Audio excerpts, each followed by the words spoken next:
नमस्कार दोस्तों, स्वागत है आप सभी के एक बार फिर से। मैं अल्ताज खान और आज हम बात करेंगे यूपी से जुड़ी हुई सभी मुख्य खबरों की। सबसे पहले नजर डालते हैं सुर्खियों पर।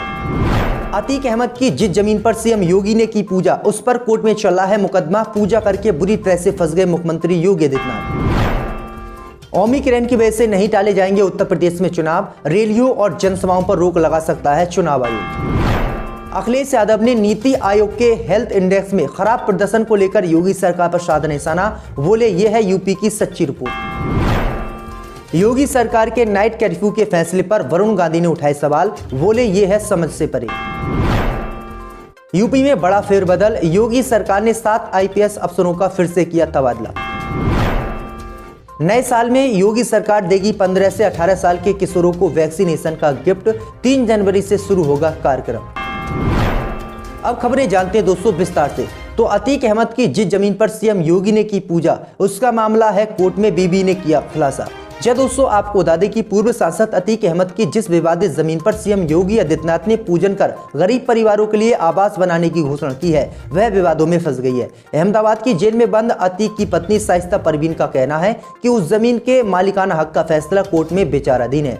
सूबे के मुख्यमंत्री योगी आदित्यनाथ ने अतीक के कब्जे से मुक्त कराई गई जमीन पर 26 दिसंबर को भूमि पूजन किया था। राज्य सरकार की तैयारी है कि वह इस जमीन पर 75 फ्लैट का निर्माण करवाकर उसे गरीब परिवारों में आवंटित कर देगी। मगर मंगलवार को 27 दिसंबर को अतीक अहमद की पत्नी शाइस्ता परवीन ने कहा कि मुख्यमंत्री योगी आदित्यनाथ ने विवादित जमीन पर भूमि पूजन किया है।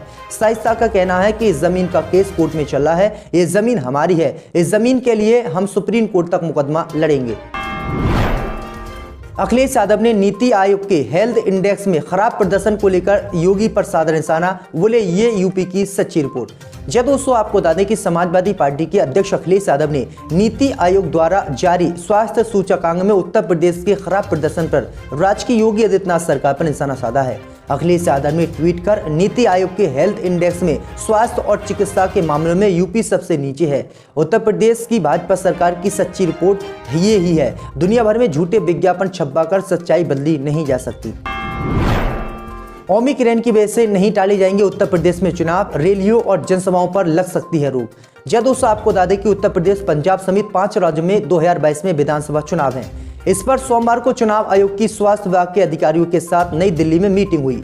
मीटिंग से संकेत यही मिल रहे हैं कि ओमिक्रॉन के चलते ये चुनाव टाले नहीं जाएंगे, ये तय समय पर होंगे। हालांकि अब जनवरी के पहला सप्ताह में दोबारा मीटिंग चुनाव आयोग करेगा। इसके बाद अंतिम फैसला लिया जाएगा कि चुनाव इसी समय पर कराने हैं या फिर चुनाव को टाला जाएगा।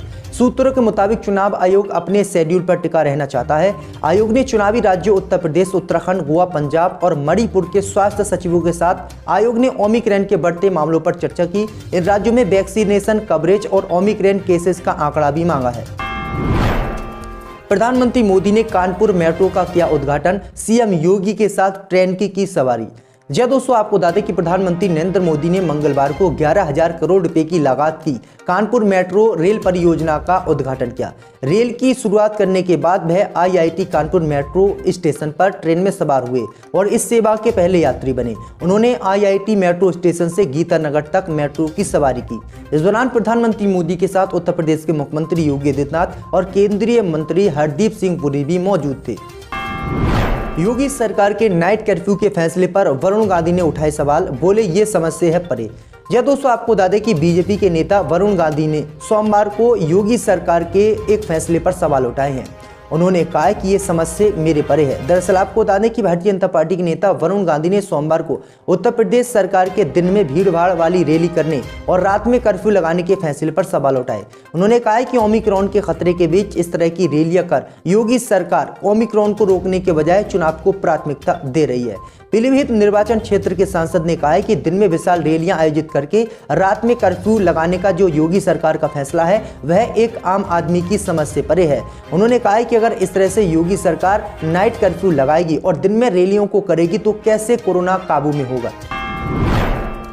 नए साल में योगी सरकार देगी 15 से 18 साल के किशोरों को वैक्सीनेशन का गिफ्ट। जय दोस्तों, आपको बता दें कि उत्तर प्रदेश की योगी आदित्यनाथ सरकार ने राज्य में कोरोना के नए वेरिएंट ओमिक्रॉन के खतरे को देखते हुए राज्य के किशोरों को वैक्सीन लगाने का फैसला किया है। जानकारी के मुताबिक राज्य सरकार राज्य में 3 जनवरी से 15 से 18 साल के किशोरों के लिए वैक्सीनेशन शुरू करेगी। वहीं इसके साथ ही राज्य में 10 जनवरी से वरिष्ठ नागरिकों को चिकित्सा सलाह पर कोविड वैक्सीन की प्रीकॉशन डोज दी जाएगी।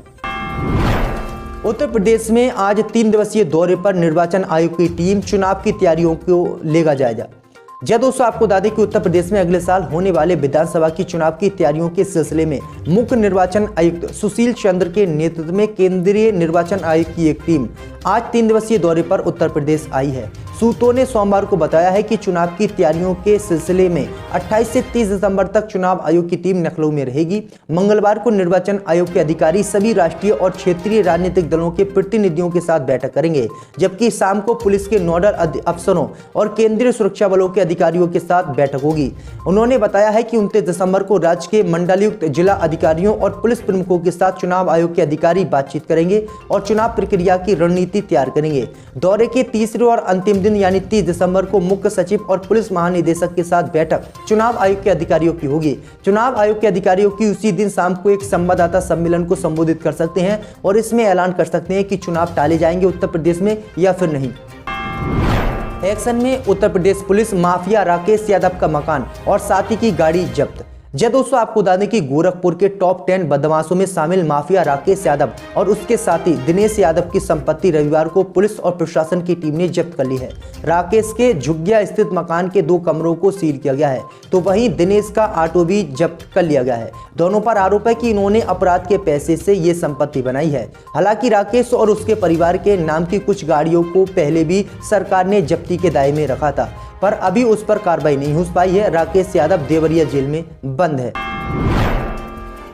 यूपी में बड़ा फेरबदल, योगी सरकार ने 7 आईपीएस अफसरों का फिर से किया तबादला। जय दोस्तों, आपको बता दें कि उत्तर प्रदेश सरकार ने रविवार को देर रात डीआईजी व एसपी रैंक के 7 आईपीएस अफसरों का तबादला कर दिया है। पुलिस कमिश्नरेट कानपुर नगर के अपर पुलिस आयुक्त आकाश कुलहरी को डीआईजी फायर सर्विस लखनऊ के पद पर स्थानांतरित किया है। इससे पहले 11 और आईपीएस अधिकारियों का उत्तर प्रदेश की योगी सरकार ने तबादला किया था। उत्तर प्रदेश के कानपुर में शादी के लिए नहीं मिल रही हैं लड़कियां, सरकार को 36 लाख रुपए वापस भेजेगा समाज कल्याण विभाग। जय दोस्तों, आपको बता दें कि यूपी के कानपुर में एक हैरान करने वाला मामला सामने आया है। शहर में शादी के लिए लड़कियां ही नहीं मिल रही हैं, जिसकी वजह से समाज कल्याण विभाग 36 लाख रुपए ग्रांट सरकार को वापस भेजेगा। दरअसल आपको बता दें कि सामूहिक विवाह के लिए सरकार की तरफ से धनराशि आवंटित की जाती है, लेकिन इस बार शादी के लिए गरीब परिवारों की 71 बेटियों को समाज कल्याण विभाग ढूंढने में नाकाम रही। इसी वजह से सरकार की तरफ से मिले करीब 36 लाख रुपए विभाग वापस भेजेगा। शादी के लिए जोड़े कम मिलने की वजह से सरकार की तरफ से मिले पूरे ग्रांट का इस्तेमाल इस बार नहीं हो सका। विभाग के अधिकारियों का कहना है कि समाज कल्याण विभाग को 587 जोड़ों की शादियों के लिए करीब 3 करोड़ रुपए का अनुदान मिला था।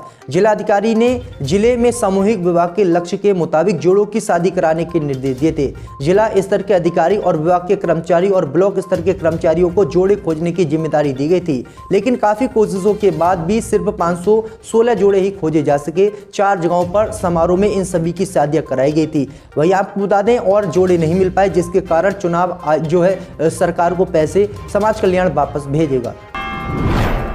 चुनाव नजदीक आते ही नेताओं को फिर से याद आए शमशान। जब दोस्तों, आपको बता दें कि यूपी में चुनावी माहौल जैसे जैसे गर्म रहा है, जिले के अफसर भी नेताओं के पुराने वादों को पूरा करने में जुट गए हैं। ऐसा ही एक घटनाक्रम बांदा डीएम अनुराग पटेल द्वारा आया है। दरअसल आपको बता दें कि अनुराग पटेल सोमवार को भाजपा नेता के साथ अचानक शमशान घाट जा पहुंचे और पिछले काफी समय से अटके पड़े अधूरे कामों को पूरा करने के लिए अपने अफसरों को अब कोर्ट ने याचिका पर सुनवाई करते हुए कार्रवाई पर रोक लगाई है और राज्य सरकार से जवाब तलब किया है। बता दें कि जस्टिस राहुल त्रिवेदी की सिंगल बेंच ने इस याचिका पर सुनवाई की थी।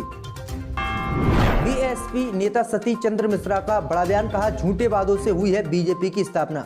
जय दोस्तों, आपको बता दें कि बीएसपी के राष्ट्रीय महासचिव सतीश चंद्र मिश्रा शुक्रवार को प्रयागराज में है। शहर के आलोपी बाग स्थित पटेल संस्थान में उन्होंने आयोजित एक सम्मेलन को संबोधित किया। इस दौरान पार्टी कार्यकर्ताओं को संबोधित करते हुए उन्होंने कहा कि भारतीय जनता पार्टी और समाजवादी पार्टी दलित समाज से घृणा करती है। बोले कि दोनों ही पार्टियां एक हैं। आरएसएस के मुखिया और सपा के तत्कालीन मुखिया की हाल ही में एक साथ सामने आई तस्वीर इस बात के प्रमाण है, इसलिए बसपा लोगों का सम्मान है। प्रधानमंत्री मोदी ने की घोषणा, 3 जनवरी से शुरू होगी 15 से 18 साल के बच्चों के लिए वैक्सीनेशन। जी दोस्तों, आपको बता दें कि प्रधानमंत्री मोदी ने शनिवार रात देश को संबोधित किया, जिसकी जानकारी 15 मिनट पहले ट्वीट कर दी गई। प्रधानमंत्री ने कोरोना के ओमिक्रॉन वेरिएंट के बढ़ते मामलों को देखते हुए लोगों को सचेत रहने को कहा है। इसके साथ ही उन्होंने अटल जी की जयंती और क्रिसमस के पर्व पर अपने संबोधन में कोरोना से बचने के लिए लोगों से अपील की। आइए आपको बता दें कि प्रधानमंत्री मोदी के आज संबोधन की कुछ खास और महत्वपूर्ण